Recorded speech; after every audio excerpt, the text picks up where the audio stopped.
Motor vehicle registration.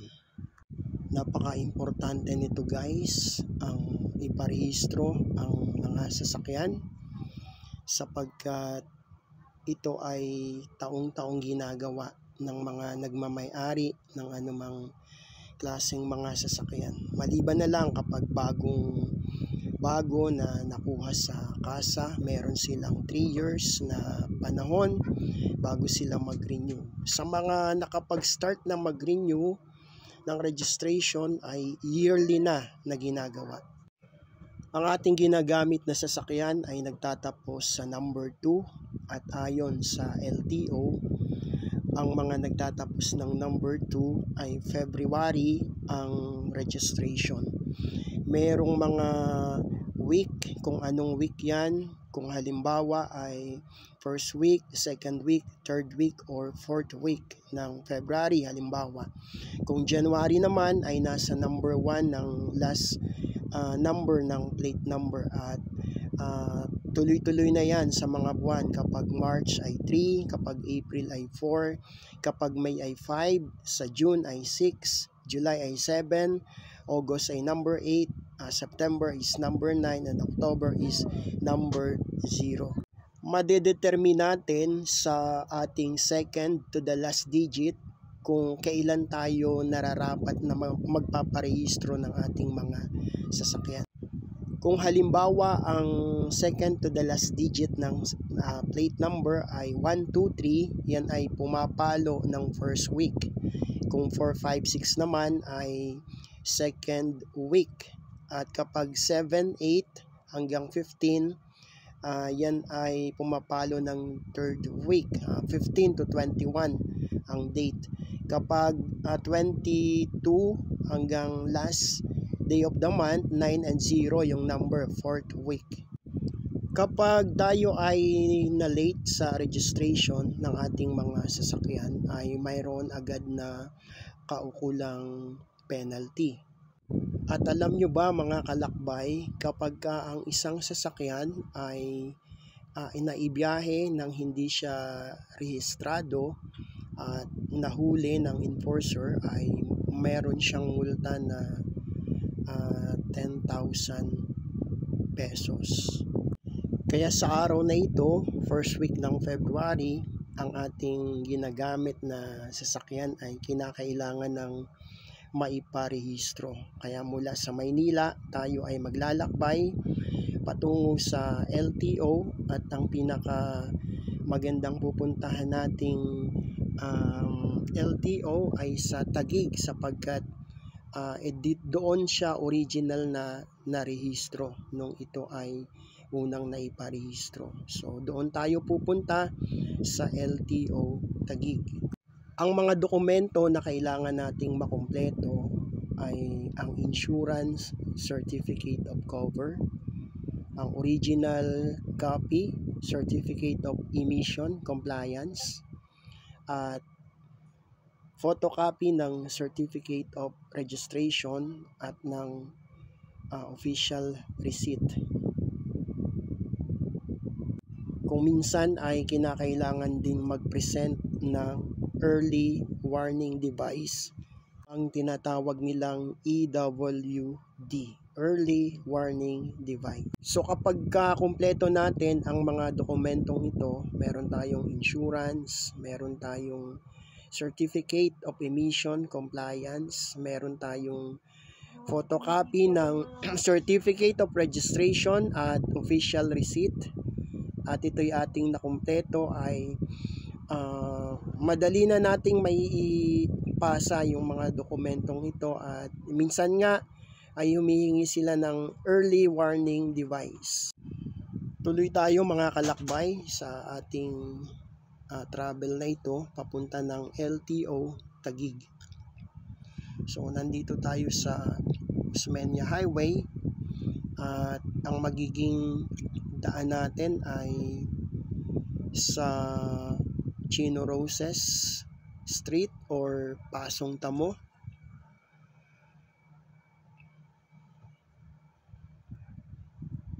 Kapag nakarating tayo sa Magallanes ay mag-U-turn tayo At kapag naka-U-turn tayo, gagawi tayo ng kanan, pakanan ng Don Bosco Street. So kung meron kayong mga sasakyan, motorsiklo man, four wheels man, o anumang uri ng sasakyan na yearly ay kinakailangan ng iparehistro, malalaman natin yan sa number na nasa hulihan ng ating mga plate. So kagaya ng ating ginagamit, ito ay number 2. Kaya month of February ang registration nito. At mas mainam na makapagparehistro ng maaga kesa naman sa malate ng pagpaparehistro at magbabayad ka pa ng penalty. So dito tayo sa service road na to, at pagdating sa unahan may U-turn slot at tayo ay mag-U-turn. At kapag nakapag-U-turn tayo ay atin namang babaybayin pabalik at hanggang marating natin ang kanto ng Don Bosco Street. Maganda ang panahon, medyo maulap pero hindi naman siya umuulan. Lagi nating ipinapayo sa mga nagta-travel, mga naglalakbay, ikondisyon ang katawan kapag nagda-drive. Kung makaramdam ng antok, humanap ng place na lugar at umidlip. At kung makapagpahinga na, ay saka magpatuloy ng pagda-drive. Ito ang U-turn slot dito sa Magallanes. So northbound naman tayo ngayon ng Osmeña kasi nag-U-turn tayo. Pero sa bandang unahan lang nito ay atin ang dadaanan at atin ang makakananan ang Don Bosco Street.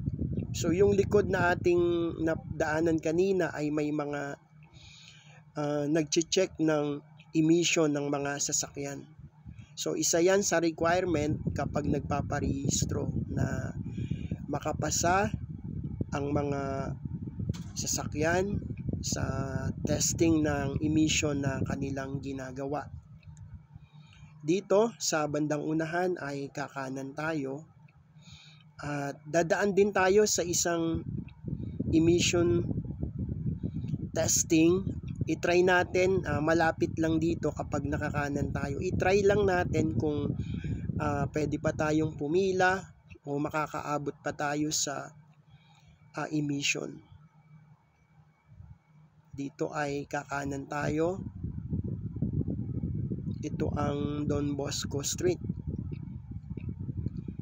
At kapag nakakanan tayo dito, marahil kaya tinawag na Don Bosco Street kasi ang pinakatumbok na street nitong kakananan natin, ang pinakatumbok nito ay Don Bosco School.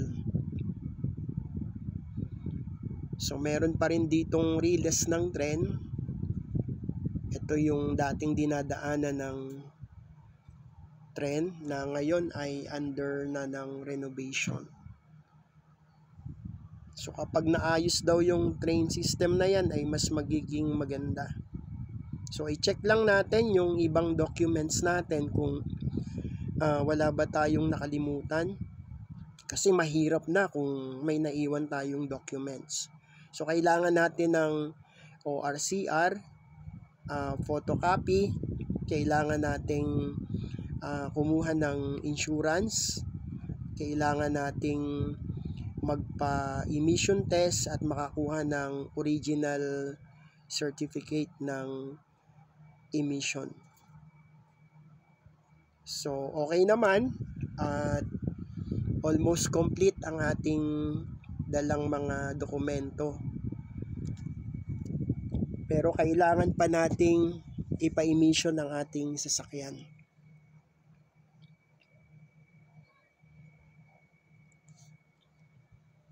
So dito sa kanto ay kakanan naman tayo. Ito ang Chino Roses Street Extension o tinatawag minsan na Pasong Tamo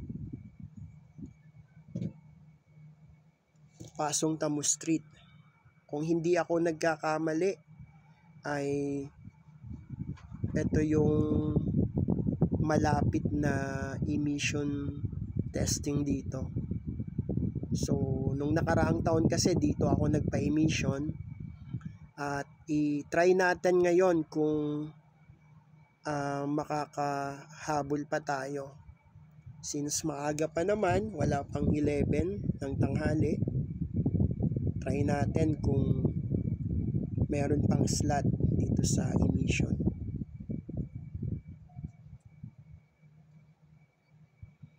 Mabait naman ang guard dito at tanong natin kung meron pang slot.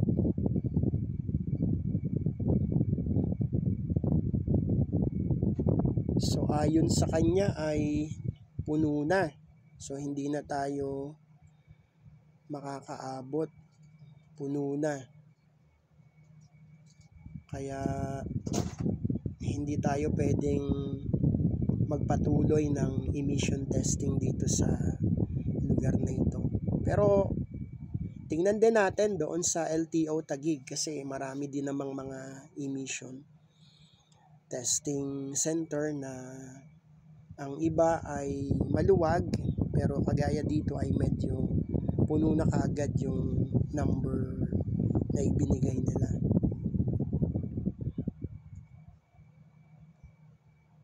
So ulitin natin, napakahalaga ng pagpaparehistro. Kasi kung malate ka lang ng isang araw ay mayroon ka na kaagad babayarang penalty. At kung makalimutan mo naman ng buwan na ikaw ay nag-drive ng unregistered ay napakalaki ng magiging multa. Kaya i-calendar na lang din natin na mahalaga ang registration ng ating mga motor vehicle. So muli, ang mga number ng plate na nag-e-end hanggang mula 1 hanggang 0, diyan nakabase yung month ng registration. Ang number 1 ay January, ang number 2 ay February, at kagaya ngayon nga, February ngayon. So number 2 yung ating huling number sa ating plate, kaya kailangan na nating ipa-register. At para malaman din natin kung anong week ng month ang ating mga dapat ipaparehistro na mga sasakyan, o makita natin dun sa second to the last digit ng ating plate. Kapag 1, 2, 3 ang second to the last digit ng inyong ginagamit na sasakyan ay first week ng buwan. So kaya ngayon ay tayo ay nasa first week ng buwan at kailangan na maiparehistro natin ang ating ginagamit na service. So dito sa bandang unahan ay mapapansin natin yung tulay na may mga umaakyat na mga sasakyan. Yan ang EDSA. So flyover yan, at yung tulay na yan ay nahahati sa tatlong way. Merong pababa ng Osmeña, merong pakaliwa ng SLEX, at merong padiretso ng Baclaran ng MOA. So dito tayo ay mag-U-turn din. Actually hindi to U-turn, parang nag-curve lang tayo ng left, tapos biglang kakanan. So dito na tayo sa Pasong Tamo Extension, at ang LTO Taguig na ating pupuntahan ay ang dating FTI.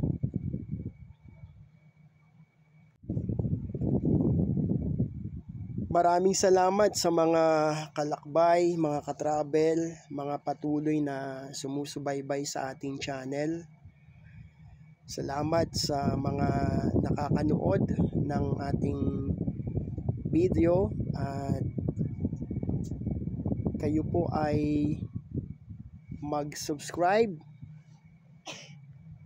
kung maaari, sapagkat marami pa po tayong mga videos na i-upload patungkol po sa mga travel, mga driving tips, mga kalagayan ng ating mga kakalsadahan, mga informations na pwede po nating maibigay habang tayo po ay naglalakbay, nagta-travel.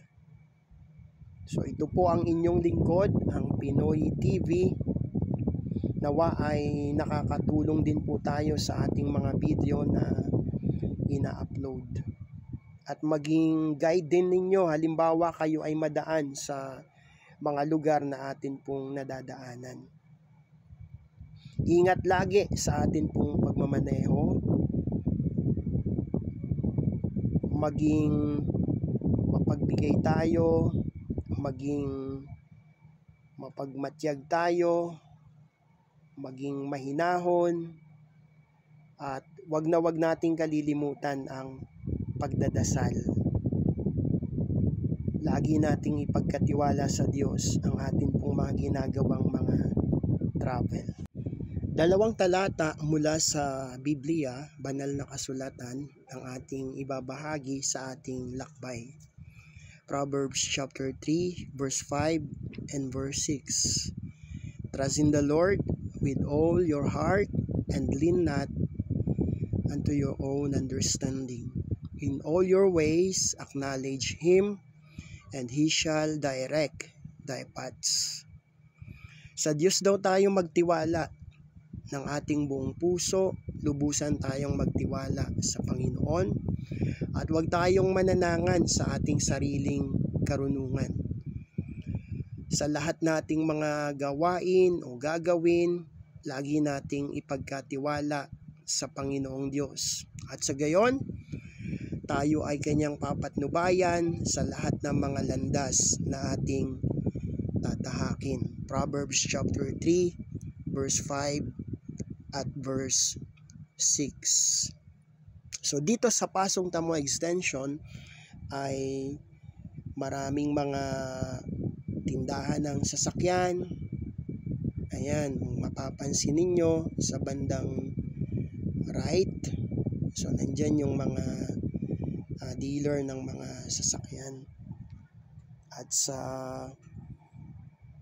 tinutumbok nating street na to ay madadaanan na natin maya-maya ang boundary ng Makati at ng Taguig. So mayroong tulay na naging boundary ng Makati at ng Taguig sa lugar na ito.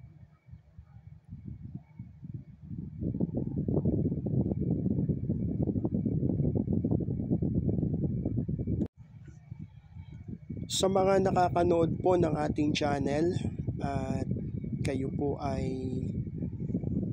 na patuloy na nakakanood, maaari po kayong mag-subscribe at may mga previous videos po tayo na ilagay dito sa ating channel at pwede nyo rin pong mapanood. Meron po tayong ginawang mga tutorial at mga pwede ring mapagkuhanan ng mga technique.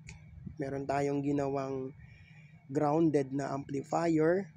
Kung kayo ay gumagamit ng mga amplifier, pwede nyo pong makuhaan ng aral yung ating downloaded video na yon. So ito yung boundary ng Taguig at ng Makati. So ayan yung arko. Welcome to Taguig.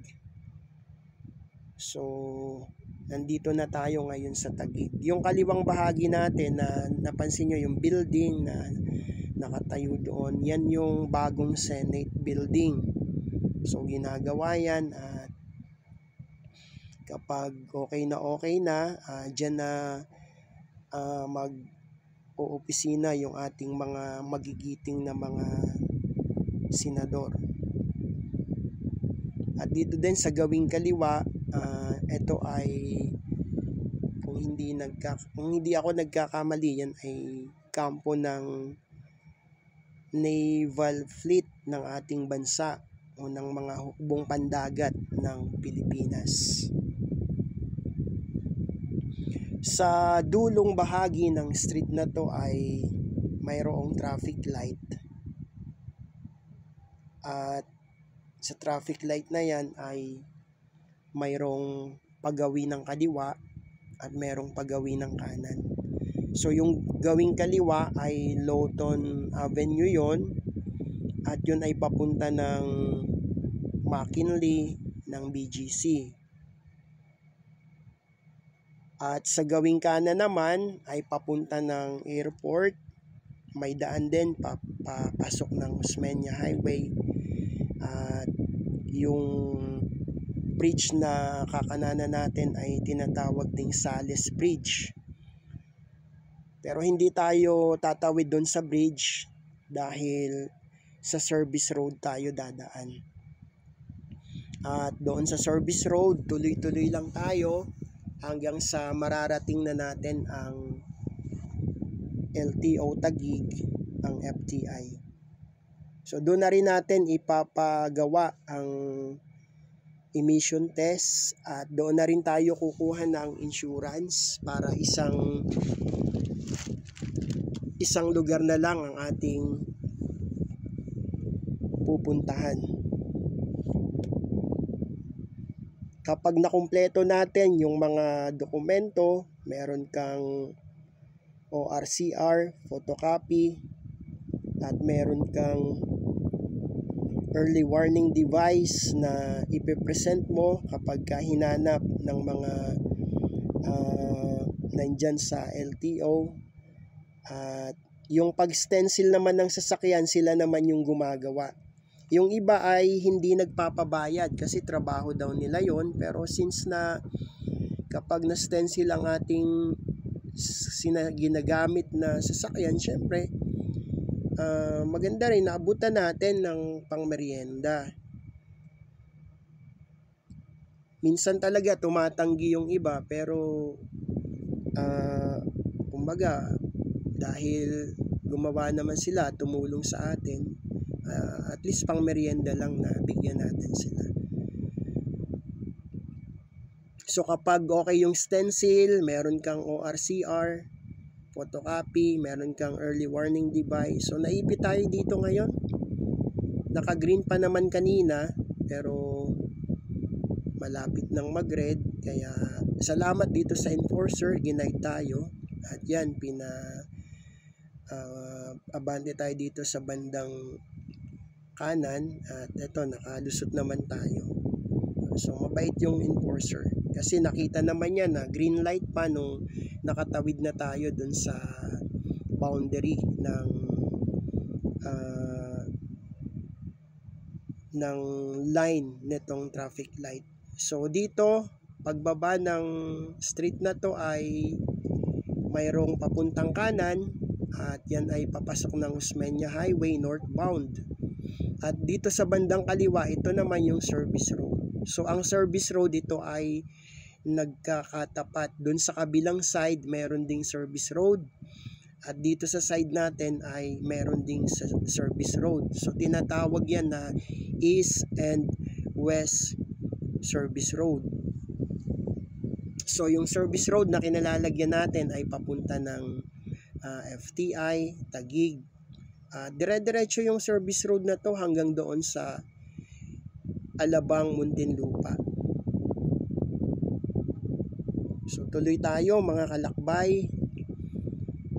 At paalaala nga uli na kung meron kayong mga ipaparehistrong mga ginagamit na mga motor vehicle, nakasalalay dun sa end ng number ng plate kung anong buwan at kung anong week naman dun sa second to the last number ng plate.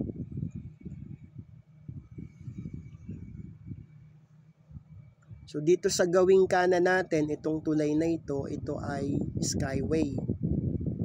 So kasama yan dun sa Skyway.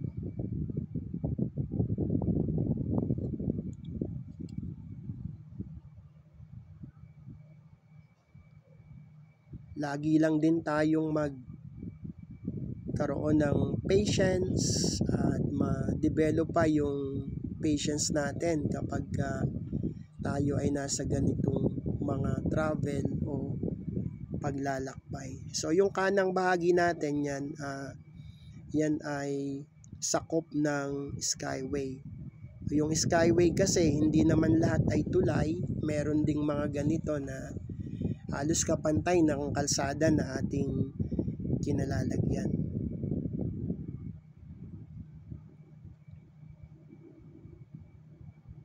Pero marami kasing mga tulay na matataas ang Skyway, kaya siguro tinawag na Skyway. Lalo dun sa part ng NAIA, so matataas yung mga tulay na nailagay nila doon. At dun din sa parte ng Muntinlupa, so may mga matataas din doon na nalagay ng mga tulay. Pero hindi naman lahat ay tulay. Kagaya nga nito, halos kapantay lang din natin yung kalsada na dinadaanan dyan sa Skyway.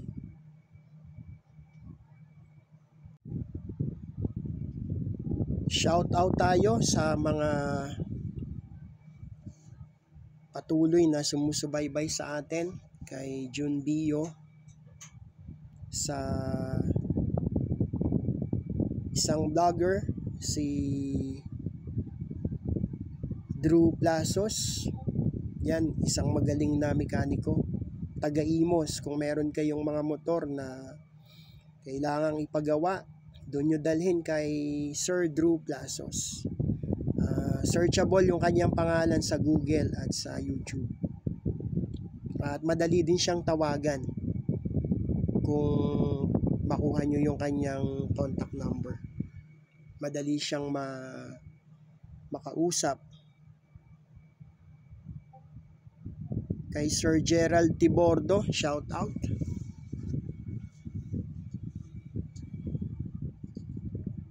Kay Brother Joseph Goso, shout out sa'yo.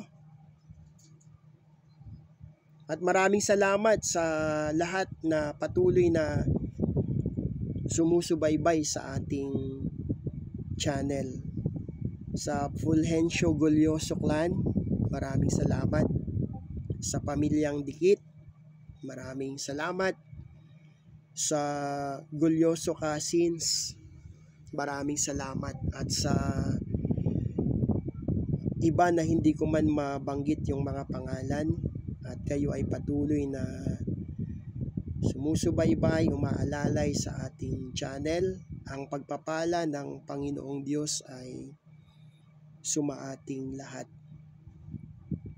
Tuloy tayo at medyo malapit na rin yung ating destination. So, pinagdadasal natin na maging maayos yung ibang mga dokumento na kakailanganin natin sa emission, maging maayos, maging makapasa doon sa emission testing, at makakuha tayo ng original certificate ng emission. At yung insurance naman ay madali naman na yung insurance. So may mga available naman na office nila doon sa malapit sa LTO.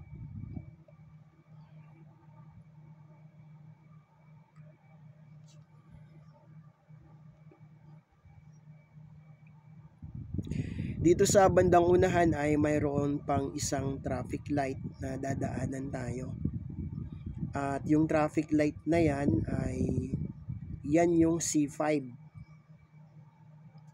So yung C5, ang diretso kasi nito ay service road pa rin, at meron siyang turning left papunta yon ng C5.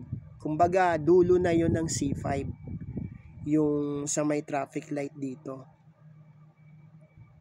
So yung mga nakapila dyan sa kaliwa, ayan, medyo mahaba-haba yung pila nila. Pakaliwa sila ng C5. At mapapansin natin, meron ding tulay sa bandang itaas natin. At yung tulay na yan ay ang mga daan naman papunta ng C5 extension. So mula dyan sa C5 ay nagkaroon ng C5 extension, patawid yan ng SLEX. At kapag nakatawid yan ng SLEX, ang ibang area ay sakop pa yan ng Parañaque. So madadaanan dyan yung airport, sa gilid ng airport, at madadaanan yung SM Sukat, at kapag nakalagpas ng SM Sukat ay sakop naman na yon ng Las Piñas. So yung C5 extension din na yon ay meron na siyang connector papunta naman ng Cavitex. So mahaba na rin yung C5 extension na to. Nag-uugnay na siya ng Cavitex dito sa parteng ito ng C5. So tuloy tayo. Ito yung sinasabi ko, yung left lane, turning left sila dyan, papunta sila dyan ng C5, at yung C5 na yan ay papunta ng ilang parte ng Taguig, papunta ng Quezon City, papunta yan ng part na ng Quezon City, at tatagos yan hanggang sa Commonwealth. So dito sa gawing kanan natin, ayan, nakita natin marami pa rin mga sasakyan na dumadaan. So sakop pa rin yan ng Skyway. Tapos yung bandang gitna naman yan, yan yung SLEX.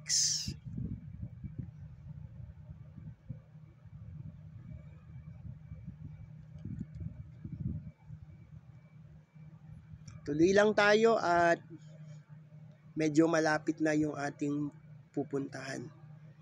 So yung ating destination ay FTI Taguig LTO. At ang ating layunin ay maiparehistro ang service na ating ginagamit, dahil ang ating plate ay pang February at first week ng February, kaya kailangan ng maiparehistro. So dito sa bandang unahan ay ang street na to, meron siyang padiretso na service road pa rin, pero merong gawing kakaliwa at doon tayo kakaliwa. At kapag nakakaliwa tayo dito sa bandang unahan ay dire-diretso na to ng FTI Taguig.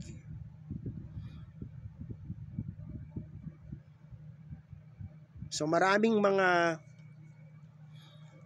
naitayo ng mga bagong structures, mga building dito sa loob ng FTI. At dati daw ay ito yung food terminal international pa yata. So ngayon ay iba na yung mga naka structure dito sa loob ng FTI. So dito at tayo ay kakaliwa, at pagkaliwa natin, so pagbigyan natin yung jeep kasi nag-sign naman na papasok siya sa kaliwa. So dito tayo sa daan na to, at ating malapit ng mararating ang FTI Taguig LTO. Maganda yung place dito, parang nasa province ka. Ang daming halaman, may mga punong kahoy. Parang presko yung hangin. Pero within Metro Manila pa rin yung lugar na to. So nandito yung gate sa bandang unahan at papasok tayo dyan.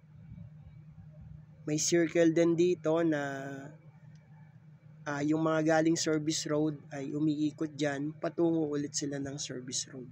Kasi yung service road dun sa pinanggalingan nila ay one way. So dito sa kabilang side, sa right side, ay chine-check yung mga nasa delivery. At yung mga hindi naman sa delivery ay dire-diretso naman na makakapasok dito sa loob na to. So sa bandang unahan natin may malaking building, yan kulay blue yata yan. So maganda yung building. Dito sa kanto ay kakanan tayo. At kapag ka nakakanan tayo dito ay napakalapit na.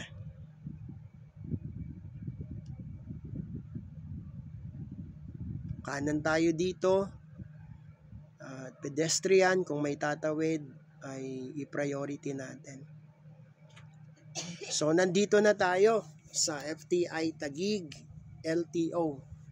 Papasok tayo sa kaliwa at makikita natin dito sa papasukan natin bandang kaliwa ang LTO Taguig FTI. So maraming salamat guys, mga kalakbay, mga katravel. Hanggang sa muli, nawa ay pagpalain tayong lahat ng ating Panginoong Diyos.